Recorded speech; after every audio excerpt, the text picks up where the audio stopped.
யார் உனதா என் முன்னாடி கேட்டேன் தோசை சுட்டு போடுறீங்க அவன் சொல்றான் யாரா பேமானி யாரா லக்காடி யாரா புறம்போக்கு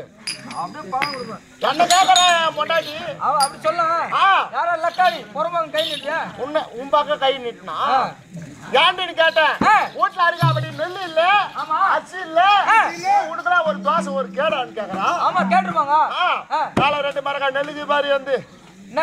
நெல்லு நெல்லு பண்ண மேல போட்டு அந்த நெல்லு எடுத்து எப்படின்னா ஒன்னு போட்டு குத்தி அரிசி ஆக்கி வச்சு எப்படின்னா ஊற வச்சு சுட்டு போடுறீங்க என்ன பண்ண அதை எடுத்து குத்தி வச்சு பொச்சு ஊற வச்சு அந்த 2 மரக்கா நெல்லு ஒரு படி வச்சு தானே ஆச்சு 2 மரக்கா நெல்லு